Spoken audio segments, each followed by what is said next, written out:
wa Simba sioni Yanga kienda hatua ya robo finali. Shabiki wa Yanga huyu lazima asione kwa sababu ana pointi moja, amekwisha kata tamaa.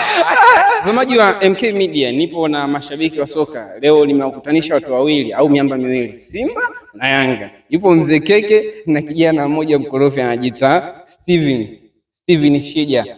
Tupo kwa ajili ya kutazama hali ya kimichezo. Tukumbuke weekend ilikuwa ni weekend tamu kweli kweli kule barani Ulaya, lakini pia hapa nchini Tanzania, kwa maana michezo mbalimbali, klabu bingwa pamoja na kombe la shirikisho. Mzee Keke, jana watani wako wamekuchafua na wewe juzi ulikichafua.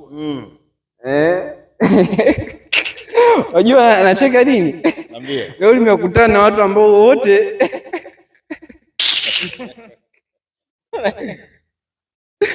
Mzee Keke, tuanzie wapi? Tuanzie upande wako. Anzia hapa, unajua Katarama anafujo. Basi haina shida, anzia kwangu. Mzee Keke, tuanzie kwenye mechi yako.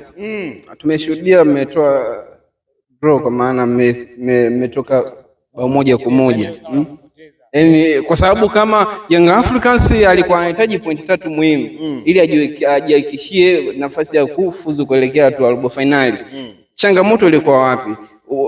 Mpinzani ndo alikuwa mizani mizito au nyewe wenyewe mmeshindwa kutumia nafasi? Unajua hii kitu bwana, kwanza mpinzani tuliyecheza naye ni high quality, ana high quality. Lakini Mzee Keke, achana na mambo ya high quality. Tumeshuhudia Simba akiwa kwenye ubora, si ndio? Alikuwa anamchakaza hali hapa Tanzania. Nyie kwa ubora wenu wote misimu 4 si 5 mfululizo, hakuna msimu ambao umemchakaza hali. Ni kwamba nyie ubora wenu bado haujafikia ubora wa Simba ambao walikuwa nao zamani, au uzani wa hali ni mkubwa sasa? Sisi ni bora. Ninaposema ubora, mpira una matokeo matatu. Kuna kushinda, kuna kudraw na kuna kufungwa. Si unanielewa? Kwa hiyo quality yetu iko juu, pamoja na kwamba tumedraw na Ahali hapa kwetu, lakini kula akatufunga. Lakini kufungwa sio kwamba huna quality. Quality inaweza kawa juu, isipokuwa ukazidiwa mbinu tu za kimchezo. Kwa hiyo juzi mlizidiwa mbinu? Juzi hatujazidiwa mbinu. Isipokuwa kocha tu hapa, yani ili niseme tu ni tatizo la timu zetu za Tanzania. Kwa sababu kile wanapotengeneza mtaji hawana uwezo wa kulinda mtaji ule. Kwa hiyo ndio shida yetu tu. Umezungumzia kuhusiana na mtaji. Nimcheke nani kati ya mcheke huyu ameshinda goli 2 au zote zinachomoka? Mimi nimeshinda goli 1 alafu likachomoka. Okay, hapo kwenye chuma 2. Ngoja nisogee kabisa. Sogea hapo. Kwenye chuma 2. Steve, changamoto ilikuwa ni nini? Kipindi cha kwanza chuma 2 tayari. Kipindi cha pili mnashindwa kushikilia mzani. Changamoto ilikuwa ni nini? Kwamba kulingana na maingizo mapya ambayo yameweza kufanyika timu, hasa ukiangalia kwenye upande wa Simba, ni kwamba wamefanya karibu mabadiliko kwa 60% hivi ya kikosi kwa wachezaji ambao wanaanza first 11. Kwa hiyo changamoto jana ilikuwa ni muunganiko wa timu. Of course ndio hivyo kwamba ule muunganiko wa timu hatujaupata. Ukimwangalia kama akina basi yeye akina nani hao akina Oura kidogo, yani ule muunganiko bado hujakaa vizuri. Kwa hiyo tukipata kwamba sikiliza kwa Mzee Martin, nimalize niongee kwanza. Mzee Martin vizuri. Keke Yanga, hebu tulie. Jana ameonyesha umaarufu sana. Yani kati ya watu waliowasaidia alikuwa ni gay. Alikuwa sasa unaposema maingizo mapya sio nini? Gay. Sikia Mzee Keke, yeye amezungumzia muunganiko wa timu. Ile timu ina muunganiko mzuri, ila sema tu timu imezeeka ile. Hamna, sio kuzeeka, yale ni maingizo mapya. Sasa Mzee Martin anavuja huyu. Wewe sikiza, mtangazaji sikiza na nini kuuliza kitu kimoja. Umefanya nani kwenye first 11 ya msimu ulivyokuwa unaanza? Tulikuwa na Kibabage, tulikuwa na Mligo. Chama ndo ameingia. Nini disha dogo almost kama wachezaji nani wameingia. Nakwambia kwa asilimia kama 60 hivi ya kikosi cha first 11 kwenye Simba walifanya mabadiliko makubwa. Kule muunganiko hata jana ndio ulivyosababisha kwamba kipindi cha kwanza tumeongoza na magoli 2. Lakini kipindi cha pili tukaweza kusawazishiwa na tukaweza kupata angalau pointi 1, kwa sababu hao masela zetu walikuwa wanatucheka kwamba wagawa nini? Sasa tunawacheka. Lakini Steve, wewe umesema tatizo jana ilikuwa ni muunganiko. Kwa nini mashabiki waanzishe ugomvi na mwenyekiti? Kwanza kwenye hiyo issue ya kuanzisha ugomvi, kwanza hiyo ni kukiuka kwa haki na yani haki za binadamu pamoja na kukiuka sheria za nchi. Kwenda kumshambulia mtu, kwanza hilo ni kosa. Hilo kwanza ni la kupigiwa sema nini? Yani kukemewa, kwa sababu hicho sio kitendo kizuri, na tusipokikemea yatakuja kutokea madhara mengine makubwa zaidi. Aishumu sasa wale waliokuwa wanamshambulia wangekuwa na silaha wagina kumzuru Mangungu. Kwa hiyo hicho hata yani hasa kwa shabiki wa Simba, wewe unafikiri kwamba tatizo jana ilikuwa ni muunganiko? Yes, ni muunganiko wa timu. Ni kwamba viongozi wetu wamefanya usajili, na kipindi cha usajili hapa sisi wenyewe mashabiki tukili Simba walipokuwa wanatoa zile intro za kwamba saa 6 usiku au saa 3 kuna mchezaji atashuka, tulikuwa tuna support. Leo kwa nini kipindi cha kwanza tuongoze magoli mawili yaje arudishiwe, tumrudishe tena lawama Mangungu? Ni kwamba hatujapata tu ile yani ule muunganiko wa timu wa kujua kwamba Oura anachezaje na na Gea kina Chama. Kwanza Chama ndo kana kwamba yani amekuja, pengine hata majina wajuani wale wacheza, pengine hata hadi majina. Kwa anaposema Keke Yanga kwamba ni timu imezeeka, hapana, haijazeeka. Ni kwamba tumeleta quality players ambao wamekuja kuongeza kitu kikubwa kwenye timu yetu. Chama awe quality player. Ndio. Chama. Ndio maana jana alianza. Chama JR. Jana ndo alianza. Wewe ulimuona Kapombe alivyofunga lile goli. Akasema mnamuita mzee, akashangilia kwa mkongojo. Chama wakati anatoka Simba kuja Yanga mlikuwa mnamuita mzee, lakini leo mnamuita kijana. Sasa mimi nataka niseme, mwandishi tafadhali. Mimi nataka niseme neno moja. Unajua bwana mdogo Katarama ameongea neno zuri. Yani ifike pahara mashabiki wa Tanzania tujitambue. Yani tuwe na self awareness. Unajua mpira ni starehe, ni burudani, si ndio hivyo? Lakini at the same time mpira unachoma pale matokeo yanapokuwa mabaya.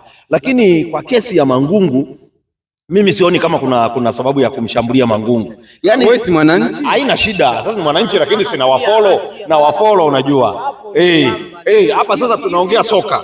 Hapa tunaongea soka. Yani habari za Simba na Yanga tunaachana nazo. Tunaongea soka sasa. Yani iko hivi. Yani Simba kwa nini inaposhinda inakuwa ya wachezaji, inakuwa ya Mo na kocha. Sio unaelewa Lakini Simba inapopata shida inakuwa ya Mangungu. Hapana, hiyo kwa kweli mimi mwenyewe kama shabiki wa soka sifurahii kitu hicho. Jana nimeona ile clip Mangungu anatoka uwanjani, mashabiki wakamfuata, wanaimba hatumtaki Mangungu, mpaka wengine wana mamiti wanataka wamkungute nayo. Askari wakawa wameingilia kati. Kwa kweli kwa mpira wa Tanzania na ukizingatia inatoa picha gani kwa mpira wetu wa Tanzania? Ni democratic country. Kwa kweli mimi hicho kitendo sijakifurahia. Maana yake sasa mashabiki wanatufanya tuwe na uoga. Sio, unanielewa? Baadhi ya mashabiki unajua hatujazoea vurugu yanayoweza kusababisha stress, kwa sababu mpira ni burudani kama nilivyosema hapo awali. Kwa hiyo mashabiki wa Simba inabidi wajitathmini na wajitizame kwa jicho lingine la tatu. Kama alivyosema mwenzangu, huo ni ukiukwaji wa sheria na ukiukwaji wa haki za binadamu. Haya, hicho hakijanileta leo kuzungumza. Sawa. Turudi kwenye timu zenu. Mnaziona wapi? Nianzie na Mzee Keke. Sawa. Mimi namshukuru Mungu kwamba haina shida. Sikiliza. Kama unataka kufunga Al-Ahly, ndio kwenda kukupatia madini ya kufunga. Sasa Al-Ahly sisi tumeshadro naye, huyu hatuna muda naye, tumeshamalizana. Tuko tunaenda kwa hizi fara hapa, tunaelewa. Kwa raundi nyingine hapo. Ipi? Wewe yani Mzee Keke, sababu bingwa uingii tena. Mzee Keke. Turudi hapa. Mechi ijayo na FAR Rabat. Unafikiri unaweza kuondoka na alama? Yani kule alama ni za kufikia. Kwa sababu unajua hizi mechi tulizocheza hapa katikati lazima kocha atakuwa ameona intensity ya wachezaji wetu. Kutumia faida ya uwanja wa nyumbani na mashabiki kwa hali, unafikiri unaweza kunufaika na kutokuwepo kwa mashabiki kule kwa wapi Morocco? Yani mimi naomba nikwambie hivi mtangazaji, naomba yani unaponiuliza maswali nina hakika picha unayo, kwa sababu mara nyingi sisi tunafanya vizuri ugenini kuliko nyumbani. Sio, unanielewa? Kwa nani? Kwa Rabat tumefunga wengi, sio Rabat peke yake. Waarabu. Kwani Club Africans sio Mwarabu? MC Alger sio Mwarabu? Wewe vipi bwana? Kwa hiyo wewe nenda huko bwana. Kwa hiyo mimi ninachotaka nikwambie mtangazaji ni kwamba tunakwenda huko FAR Rabat tunamnyoa. Naomba usiwe na wasiwasi kabisa. Yapi maoni yako kwa mashabiki na pia na kocha wenu na wachezaji pia na benchi zima la ufundi? Sawa, mimi ninachoshauri rai yangu kwanza kwa mashabiki wenzangu. Unajua mimi ni shabiki lakini pia ni mwanachama. Sio, unanielewa? Nilisahau. Alafu mzee keke. Nataka siku moja tuone kadi yako. Yaani kadi ni talent, unajua, yaani ni talent kabisa. Nalipa ada, nalipa mapato, achana na Katarama huyu. Ana hata kadi anaruka kama marage ya Mbeya mara moja maji mara moja. Tumalize tu. Haya, mimi rai yangu kwa Watanzania wenzangu, mashabiki wa Yanga Africans, ni waombe waendelee kuwa wastahimilivu. Pale tunapopitia magumu, tunapopitia changamoto, waendelee kuwa wastahimilivu. Lakini kadhalika hata mashabiki wenzangu, tabia za, unajua Tanzania hatujazoea vurugu zisizokuwa na sababu. Wakae mezani, waongee. Unajua mambo kunapokuwa na shida lazima waongee. Murtaza Mangungu mwenyekiti wao ni mzuri tu, kwanza akaenda shule. Yule ni dokta yule. Kwa hiyo maana yake bwana, hayo ni maneno ya tumalizie. Steve, tumalizie hapa. Wewe ukiwa kama ni shabiki wa Simba na mdau wa mpira, ni yapi maoni yako kuelekea mechi ambazo zimesalia? Unaona kuna nafasi yenyewe kuendelea au ndio imeishia hapo, mrudi ligi kuu? Yani tukitoa sasa ule ushabiki kwamba Simba ndo safari yake imeishia hapa kwa mchezo wa jana, kwa sababu kuwa na pointi means kwamba yani Simba kushinda na kufuzu uhakika wa pointi 7, si ndio maana yake? Kwa ule uhakika wa pointi 7 atalingana na Esperance de Tunis. Sasa tukiangalia, je, walivyokutana Esperance de Tunis na Simba, matokeo yalikuwaje? Zaidi shahidi nani ana favor Esperance de Tunis kwa kwenye kusema kwamba tutaenda wapi? Hapana, means kwamba tukamalizie tu na ratiba yetu. Unawaambia nini mashabiki wa Simba, mashabiki wenzako ambao pengine waitwe Simba sasa hivi wanaitwa wagawa utamu? Kwanza sikiliza, unawaambia nini mashabiki wenzako? Mashabiki wa Simba ni kwamba tu wagawa utamu, sio mashabiki wa wagawa utamu. Amna, sio kama wagawa utamu. Sikiliza, yani tukipata ule bunganiko, mtangazaji, subiri nikwambie kwamba Simba sasa tunapoenda kwanza, mimi mashabiki ni watoe hofu kwamba timu tunayo, wachezaji wapo, na ulivyoona kwamba tulivyoanza ule mchezo tulicheza vizuri, sema tu kipindi cha pili ndo kidogo kama tenki lilikata, unaona hizo goli mbili zingeweza kurudi, lakini ni kwamba timu tunayo. Kwa hiyo nadhani kwamba kufikia kwenye nusu ile round ya pili ya ligi kuu, mimi naona kwamba timu itakuwa tayari imeshapata ile chemistry ya kujuana, huyu mchezaji Chama anachezaje na Kibabage anachezaje na kina Oura au akina huyu beki aliyeingia huyu ingizo jipya tunaona I think ndio. Kwa mimi kwamba ni watoe hofu kwa mashabiki wa Simba, waendelee kusupport timu yao, na ile hali ya jana iliyotokea ni kwamba waachane nayo, kwa sababu ile ni kukiuka. Mnahitaji nini sasa hivi Simba? Umoja au muendelee na haya magomvi yenu? Kwa sababu tumeona timu mnayo kwa kweli, timu mnayo. Mnahitaji kwa nini muendelee kugombana wakati kwa nafasi ya kufanya marekebisho? Ndio maana kwenye logo ya Simba huwa tuna msemo mmoja unaitwa Simba nguvu moja. Sio wagawa utamu nguvu moja. Sio wagawa utamu nguvu moja. Kike siri subiri yani maliza kuzungumza. Wala kwambiaje. Kwa hiyo mimi kwamba tutegemee kwamba tuone ule umoja wetu ndio tuanzie. Yani kama kweli Simba ni nguvu moja, basi ile nguvu moja tuanze kuweka kuanzia leo. Mikakati ya kutengeneza timu bora ianzie leo hii. Yale mambo ya kufungwa tunamruma ngungu yatoke. Yale mambo ya kushinda tunamsifia kocha, tunamsifia wachezaji, tuyaache kiukweli. Ndivyo. Bwana, hayo ni maneno ya mashabiki ambao ni leo limekutana na mashabiki wawili, kwa maana mmoja wa Yanga, mmoja wa Simba, na huyu wengi wanapenda ila Simba huyu ana changamoto. Hajui mpira. Sikiza nikwambie kitu kimoja. Sikiza mtangazaji. Sikiliza. Kabla haujafunga kipindi, nataka nimuulize nani swali moja. Kama nani naulizwa na mtangazaji, sio wewe. Sawa. Haya, sikiliza, nakuuliza mimi. Okay, sawa. Lakini ndio ujue kwamba Mzee Martin alikuwa rais, najibu mimi. Sasa niulize kwanza swali. Huyu mshabiki wetu Keke Yanga ulimuuliza kwamba wanaenda vipi kwenye mchezo dhidi ya Farabat. Wakumbuka kwamba Farabat tayari ameshapata ndani ushindi. Sio? Ana pointi 5 na yeye. Hivyo hawezi akakubali kufungwa mara ngapi?